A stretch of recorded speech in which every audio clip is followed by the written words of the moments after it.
Assalamualaikum warahmatullahi wabarakatuh.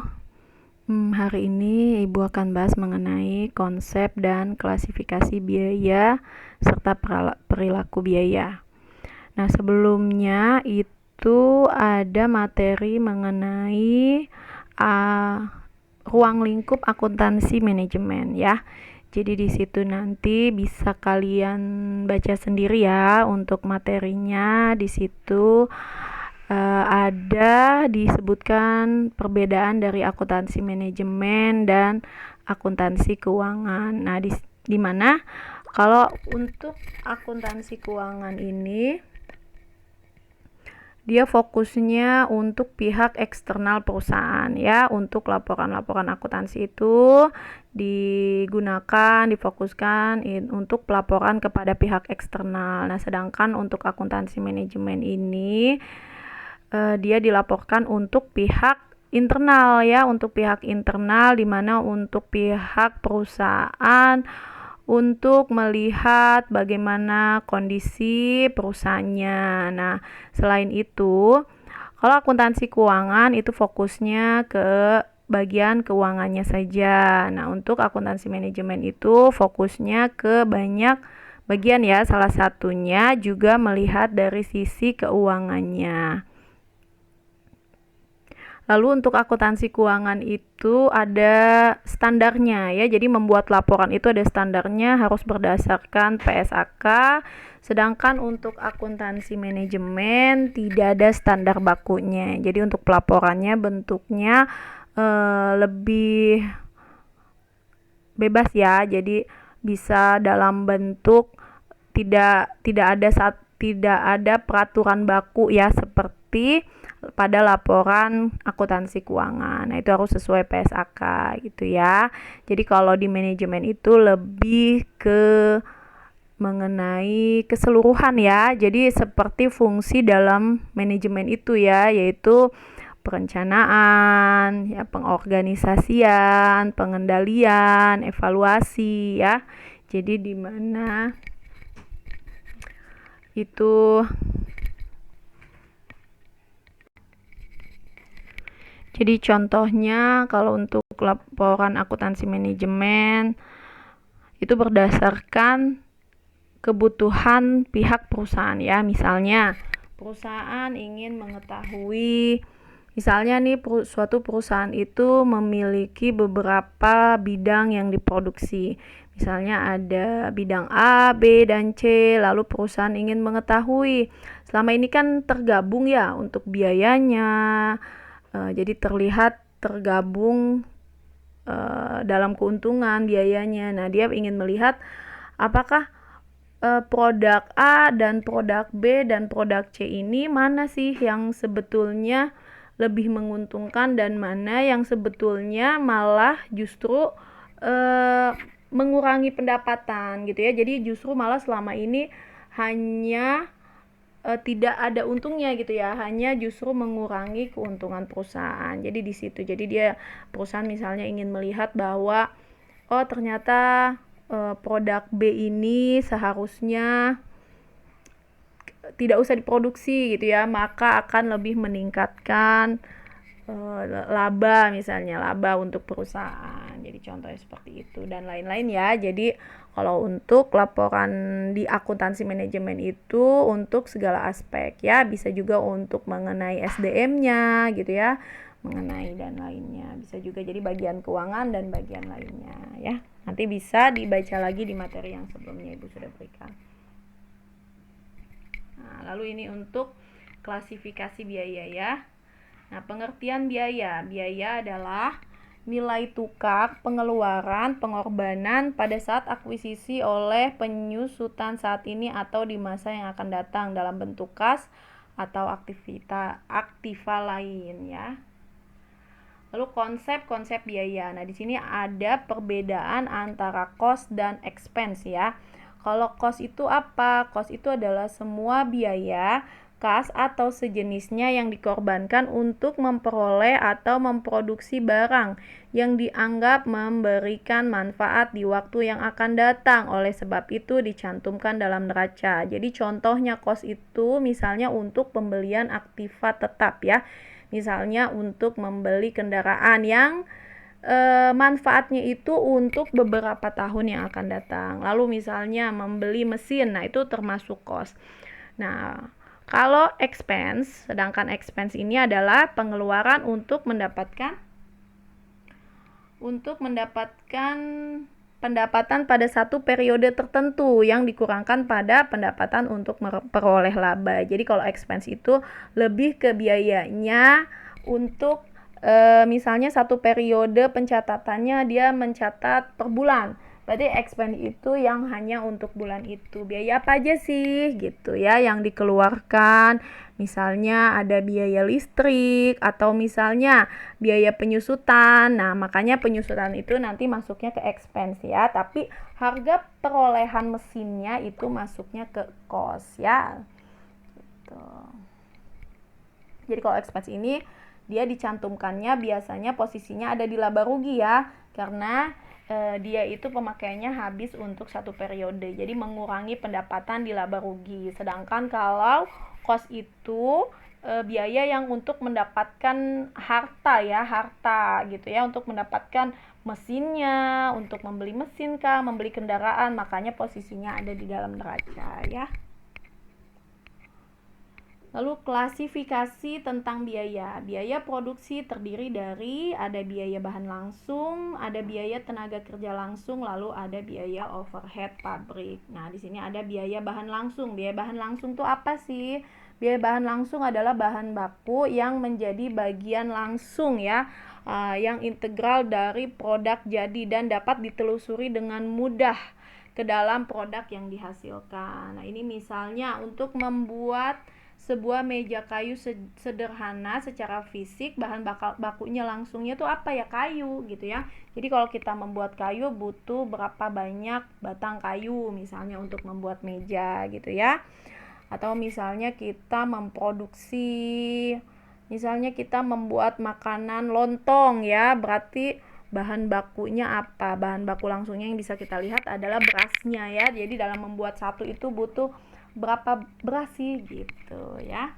Contohnya seperti itu. Jadi bahan baku langsung yang dapat ditelusuri. Jadi untuk membuat satu jenis, kayak kita membuat baju, dalam membuat satu baju itu perlu kain berapa meter gitu ya, terus perlu benang berapa meter. Nah, itu bahan langsung ya. Lalu ada biaya tenaga kerja langsung. Nah, ini terdiri dari biaya-biaya tenaga kerja pabrik yang dapat ditelusuri hubungannya dengan mudah ke dalam produk-produk tertentu.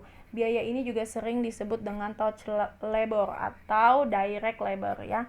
Karena biaya ini dibayarkan kepada para pegawai atau buruh yang secara langsung melaksanakan proses produksi. Jadi kalau di perusahaan manufaktur biasanya yang termasuk biaya tenaga kerja langsung itu contohnya seperti operatornya ya. Jadi dia itu bisa ditelusuri. Jadi dia itu ada satu pegawai misalnya dia harus menyelesaikan misalnya membuat teh botol misalnya yang pakai botol ya. Jadi dia misalnya dia bagian yang nutup, bagian naruh penutupannya gitu ya, atau yang lainnya. Nah, di situ bisa ditelusuri, oh sehari dia harus menutup 1000 botol. Berarti ketahuan 1000 botol tuh ada biaya penutupan tuh berapa banyak gitu ya. Jadi gajinya itu bisa ditelusuri langsung untuk per satu item. Jadi kalau itemnya nambah, biayanya akan nambah gitu ya. Jadi kalau dia bikinnya lebih banyak, berarti artinya biayanya pun akan lebih banyak ya. Jadi seperti ada lemburnya kah gitu ya.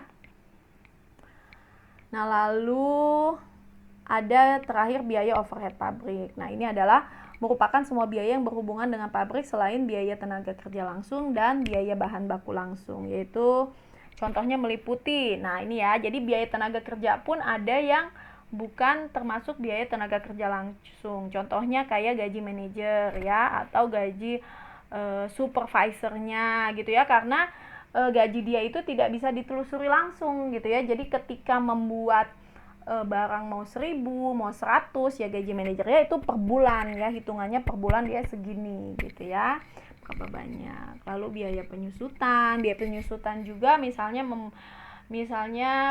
membeli mesin 100 juta bisa dipakai untuk 5 tahun. Nah, berarti kan setahunnya itu dianggap menyusut 20 juta. Nah, ketika kita membuat 1.000 atau kita bisa membuat dengan kapasitas maksimal 1.500, itu biaya penyusutannya akan sama gitu ya. Jadi tidak berubah gitu ya. Lalu ada biaya listrik ya, biaya air dan lain-lain.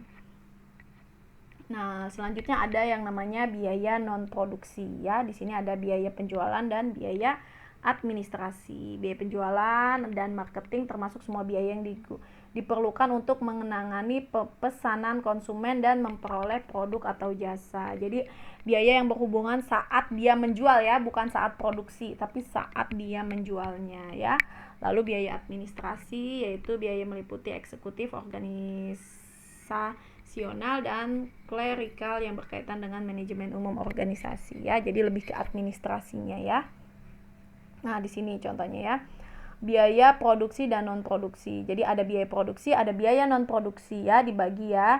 Ada biaya produksi itu termasuk bahan baku langsung, terus biaya tenaga kerja langsung dan overhead pabrik. Sedangkan biaya non produksi itu masuknya ke biaya pemasaran dan biaya administratif ya. Jadi biaya produksi ini biasanya yang masuk ke ini ya, kita biasa sebut HPP ya, gitu ya, harga pokok produksi ya, untuk menentukan itu. Lalu di sini klasifikasi menurut perilaku biaya ya. Jadi klasifikasi biaya menurut perilakunya, yaitu ada biaya variabel, ada biaya tetap, dan ada biaya semi variabel.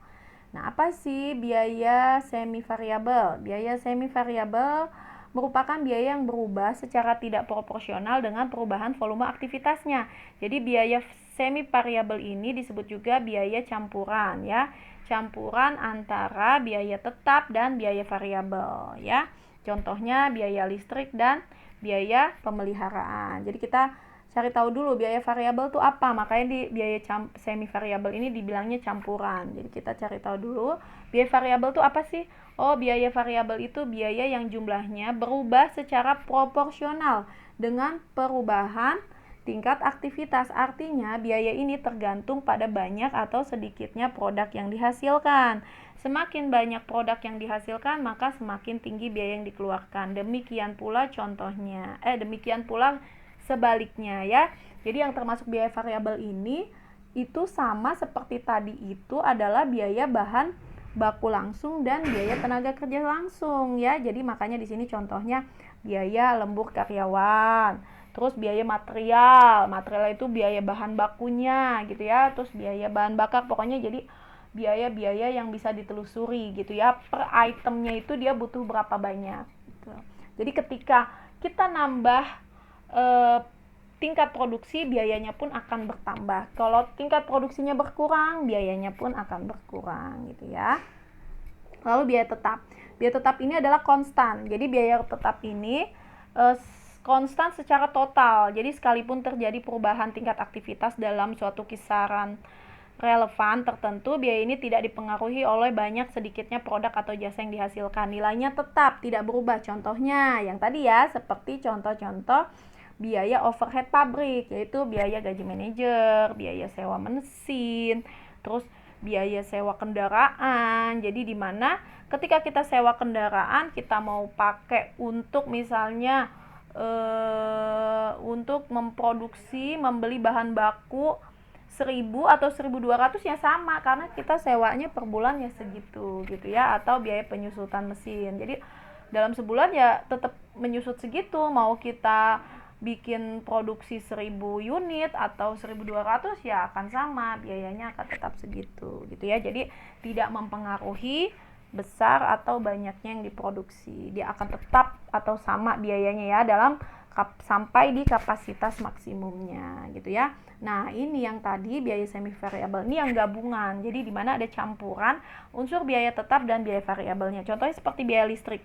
Nah, biaya listrik ini contohnya kita bisa menelusuri untuk untuk biaya variabelnya. Jadi kita bisa lihat misalnya ketika kita memproduksi produk lebih banyak, berarti artinya kan listrik yang digunakan akan lebih banyak gitu ya. Jadi listrik misalnya kita tadinya mau memproduksi 1000 nih. Hari ini biasanya jam 8 sampai jam 5 selesai. Nah, karena ditargetkan hari ini ada pesanan yang lebih, nah maka adanya lembur. Jadi sehingga harus ada listrik yang nyala lagi kan. Misalnya selesainya baru jam 7 malam. Nah, itu bisa ditelusuri listriknya. Jadi bahwa semakin banyak akan semakin meningkat listriknya. Tapi ada unsur biaya tetapnya juga, yaitu ada namanya abodemen ya kalau dalam listrik itu. Jadi yang dimana dalam sebulan mau kita pakai banyak mau kita pakai sedikit ya tetap harus bayar gitu ya. Jadi itu penggabungan, makanya namanya biaya semi variabel.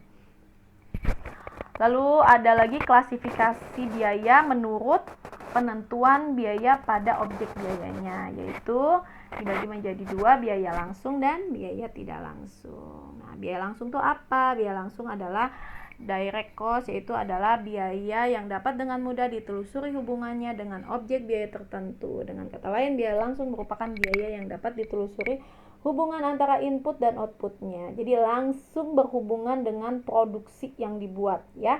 Jadi bisa ditelusuri produk segitu butuh biaya berapa banyak, kalau nambah berapa, kalau berkurang berapa ya.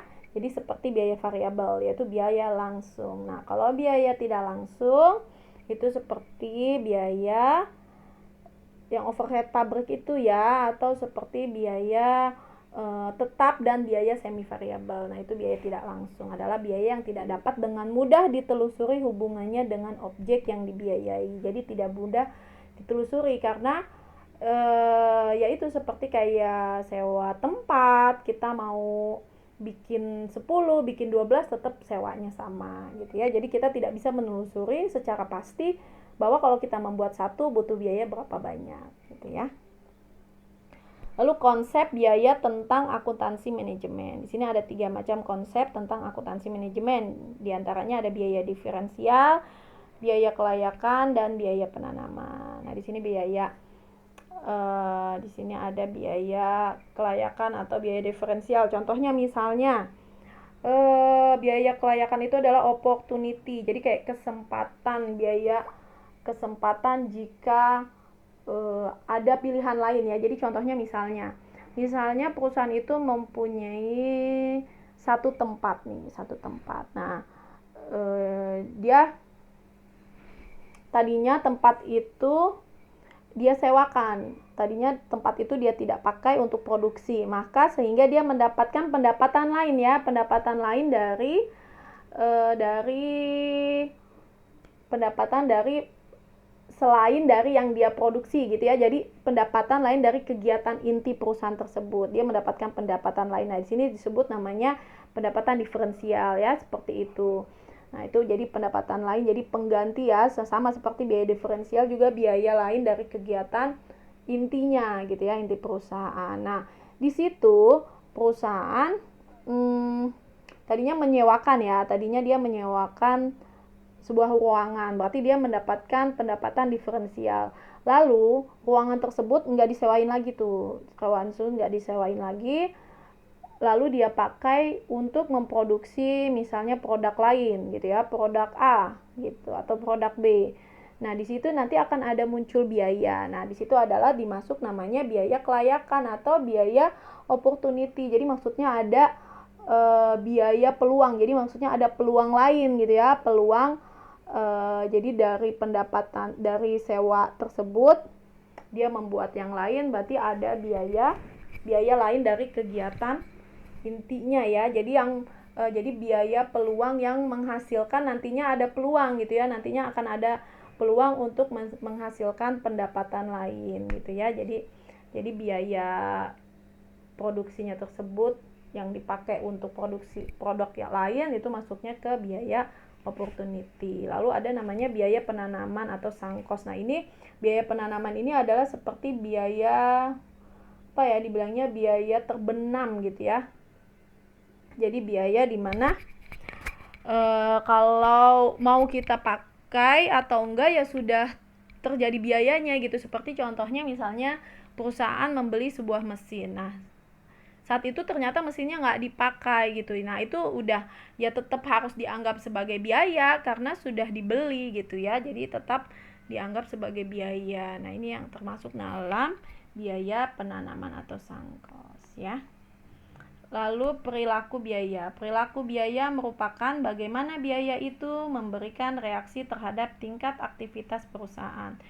Suatu pengertian terhadap perilaku biaya merupakan kunci dalam kemungkinan mengambil keputusan dalam suatu organisasi, tergantung kepada anggapan sampai sejauh mana biaya itu beraksi berdasarkan prediksi manajemen. Nah, macam-macam perilaku biaya, biaya variabel, biaya tetap, dan biaya campuran. Nah, ini sama ya, kayak tadi ya, biaya campuran itu adalah biaya yang semi variabel tadi itu loh ya. Nah, jadi yang dicampur ya. Jadi campuran itu, jadi ada yang bisa ditelusuri dan di dalam biaya itu juga ada biaya yang tidak bisa ditelusuri secara langsung ya. Terus 3, pendekatan dalam memisahkan biaya variabel dan biaya tetap dalam biaya campuran, yaitu dengan metode grafik, metode titik tertinggi dan terendah, metode regresi kuadrat terkecil. Nah, ini ada metode untuk memisahkan ya antara misalnya ada biaya yang biaya campuran. Kita mau pisahin nih, mana yang masuk ke biaya tetap, mana yang masuk ke biaya variabel. Ada 3 cara, yaitu yang pertama metode grafik untuk menganalisis biaya salah satu dengan menggambar biaya tersebut dalam grafik yang mencerminkan sebaran biaya untuk berbagai aktivitas. Lalu bisa juga menggunakan metode titik tertinggi dan terendah, yaitu dengan metode estimasi unsur variabel dan unsur tetapnya dalam biaya campuran dengan mengidentifikasi biaya yang berubah dan biaya yang tidak berubah dengan adanya perubahan aktivitas antara aktivitas tertinggi dan aktivitas terendah. Lalu metode regresi kuadrat terkecil. Metode estimasi unsur variabel dan tetap biaya campuran dengan mengregresi aktivitas terhadap biaya aktivitas tersebut. Metode ini mengasumsikan bahwa hubungan antara aktivitas dan biaya bersifat linear ya. Sampai di sini materi tadi kita mengenai konsep dan klasifikasi biaya, lalu perilaku biaya ya. Nah, sekian dari Ibu. Terima kasih. Wassalamualaikum warahmatullahi wabarakatuh.